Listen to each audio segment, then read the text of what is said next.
sampel T, diantaranya itu ada one sample, independent sample, dan pirate sample dalam bentuk video.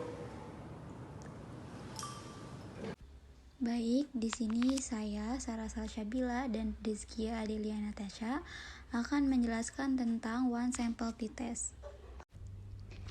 Nah, di sini ada konsep dasar uji one sample t-test. Yang pertama ada uji one sample t-test bertujuan untuk membandingkan rata-rata sampel yang diteliti dengan rata-rata populasi yang sudah ada.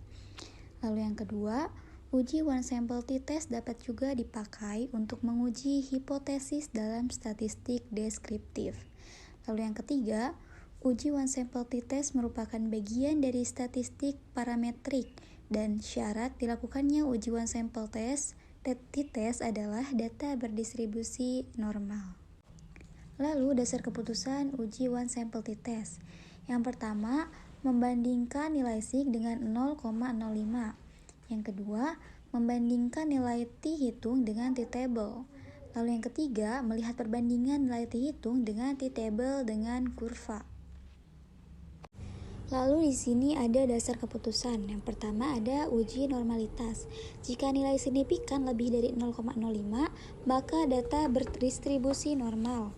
Dan jika nilai signifikan kurang dari 0,05, maka data tidak berdistribusi normal.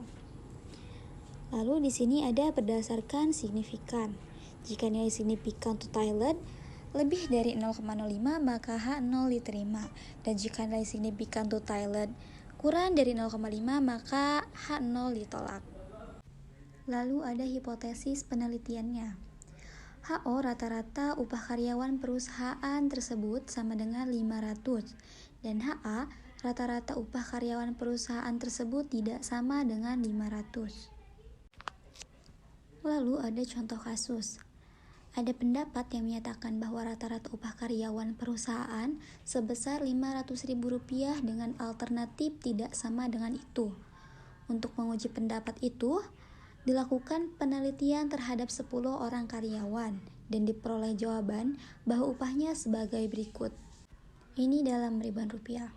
Ada Rp505.000, Rp515.000, Rp520.000, Rp490.000, Rp525.000, Rp495.000, Rp535.000, Rp535.000, Rp510.000, dan Rp530.000. Baik, saya akan melanjutkan penjelasan dari Sarah Salsabila. Di sini saya sudah masuk ke aplikasi SPSS-nya. Hal pertama yang harus dilakukan adalah memasukkan datanya. Kita tulis upah di variabel view. Lalu selanjutnya kita masukkan datanya. Lalu untuk menguji normalitasnya, kita klik Analyze. Lalu klik Descriptive Statistic dan Explore. Dan datanya itu diubah ke Dependent List dan klik Plots. Lalu kita centang Normality Plots with Test, Continue, dan OK.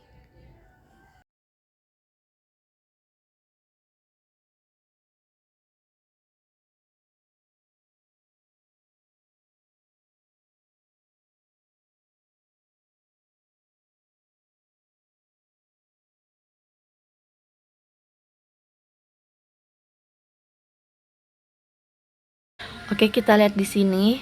Kita udah mendapatkan test of normality-nya yang tadi sudah diuji melalui aplikasi SPSS. Kita lihat di sini berdasarkan Shapiro-Wilk, signifikan dari uji normalitasnya yaitu 0,829. Kita lihat di sini notnya ya. Hasil keputusannya, jika nilai signifikan lebih dari 0,05 maka data berdistribusi normal. Dan jika nilai signifikan kurang dari 0,05 maka data tidak berdistribusi normal. Kita lihat di sini signifikannya yaitu 0,829.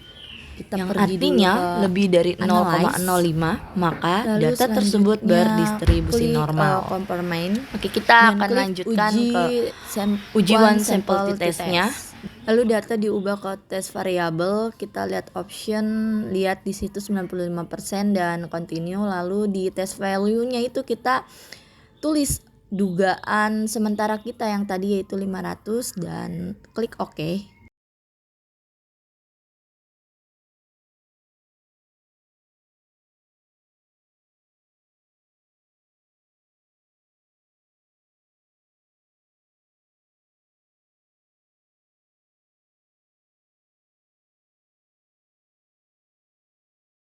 Ini adalah hasil dari uji SPSS yang tadi telah kita uji. Dasar keputusan berdasarkan signifikan. Kita lihat di sini nilai signifikan to toiletnya yaitu sebesar 0,012 yang artinya lebih kecil dari 0,05. Maka dengan dasar pengambilan keputusan di atas, H0 ditolak. Maka rata-rata upah karyawan di perusahaan tersebut tidak sama dengan 500. Kita lihat ya signifikannya itu nih di sini. Ini ada signifikan to toiletnya. Lalu untuk menguji perbandingan nilai T hitung dengan T table, kita lihat di sini. Jika nilai T hitung kurang dari T table, maka H0 diterima. Jika T hitung lebih dari T table, maka H0 ditolak. Nah, cara rumus mencari T table yaitu 0,05 dibagi 2, maka hasilnya 0,025. Kita lihat di sini. 0,025 yaitu ada di sini. Lalu kita lihat DF-nya itu berapa? Kita lihat di sini DF-nya yaitu 9. Nah, maka T hitungnya di sini 2,26216. Nah, kita lihat di sini. Nilai T hitung sebesar 3137. Nah, nih T hitung ini dari mana? Dari sini. Ini T hitung. Ini adalah T hitung. 3137 lebih besar dari 2,2616, maka H0 ditolak. Nah, rata-rata upah karyawan di perusahaan tersebut tidak sama dengan 500. Kita lihat di sini dasar keputusan berdasarkan kurva. Jadi kurva ini bertujuan untuk dicapainya dari dilakukannya penelitian untuk menjawab bagian rumusan masalahnya. Lalu selanjutnya kita ke independent sample t-test yang akan dijelaskan oleh Faruk. Baik, terima kasih kepada moderator.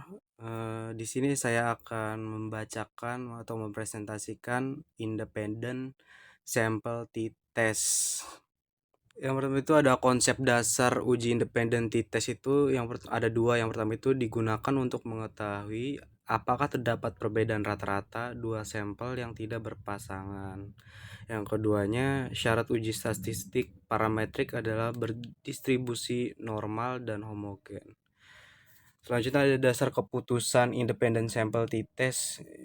Jika nilai signifikan dua toilet lebih dari 0,05, maka tidak terdapat perbedaan yang signifikan antara partai A dengan partai B. Yang kedua, jika nilai signifikan dua toilet kurang dari 0,05, maka terdapat perbedaan yang signifikan antara partai A dengan partai B.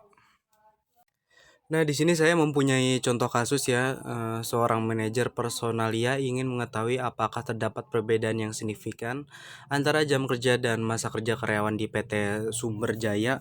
Uji dilakukan pada 10 orang karyawan yang terdiri atas laki-laki dan perempuan ya. Di sini saya mempunyai 10 responden, jam kerja dan masa kerjanya. Yang pertama ada Randy ya.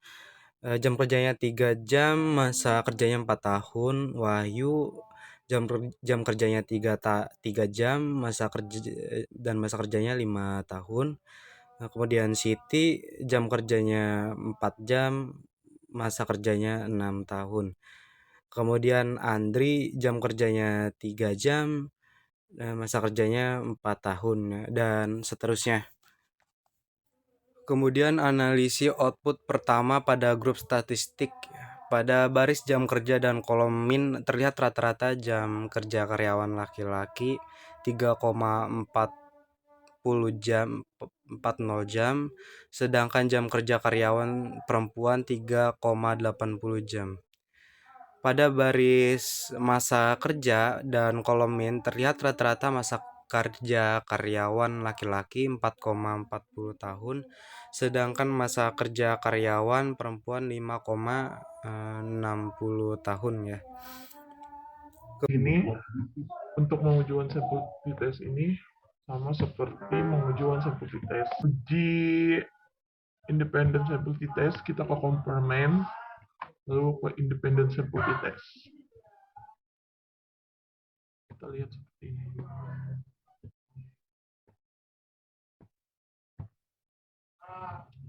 Kita masukkan dulu jam kerja dan masa kerja di tes variabel. Lalu jenis kelamin.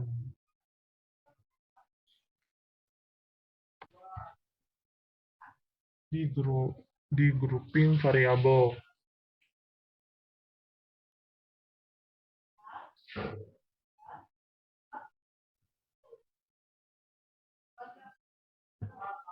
Lalu di define group itu kita tulis angka 1 di grup 1 dan angka 2 di grup 2, continue, lalu oke.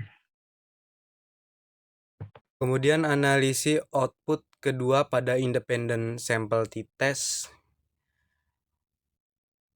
HO-nya variance populasi masa kerja antara karyawan laki-laki dengan karyawan perempuan adalah sama. H1 varians populasi masa kerja antara karyawan laki-laki dengan karyawan perempuan adalah berbeda. H0 varians populasi jam kerja antara karyawan laki-laki dengan karyawan perempuan adalah sama. H1 varians populasi jam kerja antara karyawan laki-laki dengan karyawan perempuan itu berbeda ya. Terlihat pada tabel kedua, independent sample test pada variabel jam kerja nilai F hitung Levin tenth terbesar 0,422 memiliki probabilitas signifikan lebih besar dari 0,05, yang artinya 0,267 lebih besar dari 0,05. Maka disimpulkan H0 tidak dapat ditolak. Dengan demikian, analisis uji beda t-test harus menggunakan asumsi equal variance assumed ya. Nilai T pada equal variance assumed sebesar 0,894 dengan probabilitas signifikan 0,397. 0,0397 lebih besar dari 0,05. Total. Jadi dapat disimpulkan bahwa rata-rata masa kerja karyawan laki-laki dengan karyawan perempuan adalah sama, tidak berbeda secara signifikan. Nah, terlihat pada tabel kedua, independent sample test pada variabel masa kerja nilai F hitung Levin test terbesar 0,00 memiliki probabilitas signifikan lebih besar dari 0,05. 1,000 lebih besar dari 0,05. Maka disimpulkan HO tidak dapat ditolak. Dengan demikian, analisis uji beda t-test harus menggunakan asumsi equal variance assumed.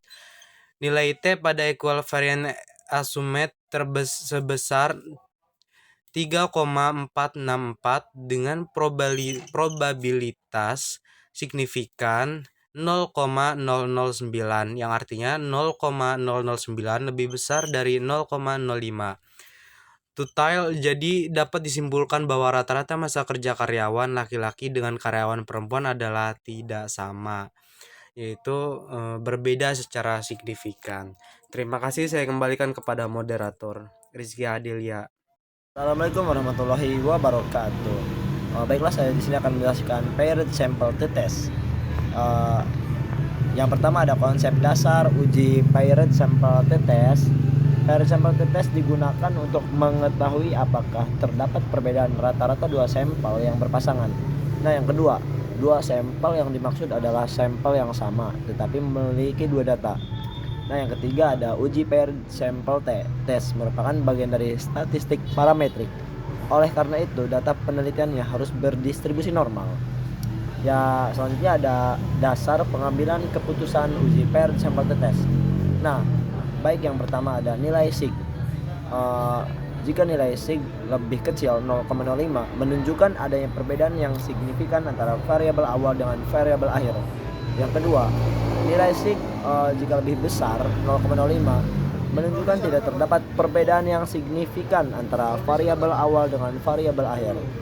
Baik di sini ada soal statistika, contoh kasus. Di sini ada nama, ada PTS, ada PAS dengan nama, dengan nilai, terdapat nilai-nilainya di situ. Nah, soalnya data di samping adalah data hasil PTS dan PAS kelas 9A. Data ini terdiri dari 15 sampel. Uji paired sample t-test sama seperti one sample t-test, juga independent sample t-test. Yang pertama, kita masukkan dulu datanya.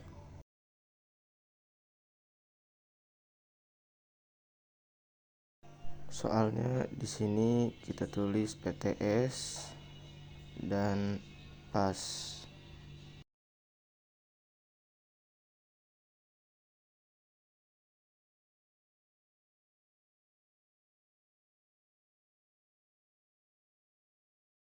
Di sini kita rapihin dulu, tipenya diganti strength dan widthnya di bagian nama 27.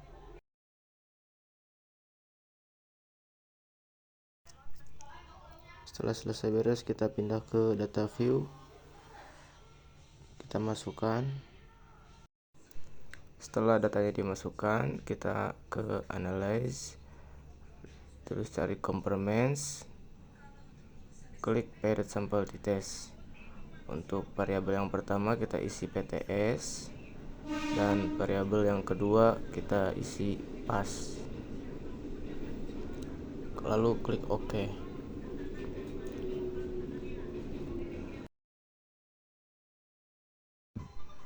Dan inilah hasilnya, paired sample statistics.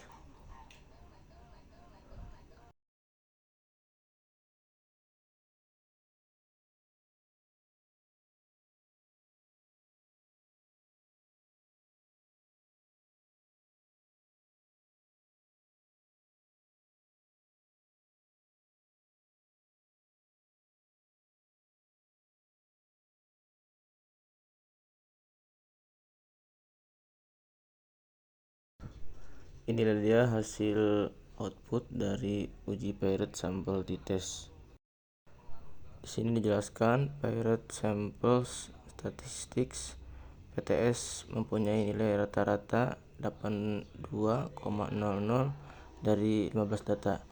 Sebaran data yang diperoleh adalah 4,83576 dengan standar error 1,29241. Dan dijelaskan di sini PAS mempunyai nilai rata-rata 79,5714 dari 15 data. Secara data yang diperoleh 4,83578 dengan standar error 0,56173. Hal ini menunjukkan PTS lebih tinggi dari PAS dengan rentang sebaran data PTS yang juga semakin lebar dengan standar error yang semakin tinggi. Baik, untuk analisis output kedua dari paired samples correlation, tabel paired samples correlation menunjukkan nilai korelasi yang menunjukkan kedua variabel data sampel tidak signifikan antara PTS dan PAS. Dan yang terakhir, analisis output ketiga dari paired sample test. Nilai signifikan dari data ini adalah 0,080, lebih dari 0,05, sehingga hasil PTS dan PAS mengalami perubahan yang tidak signifikan. Berdasarkan statistika deskriptif, terbukti bahwa PTS lebih tinggi daripada PAS.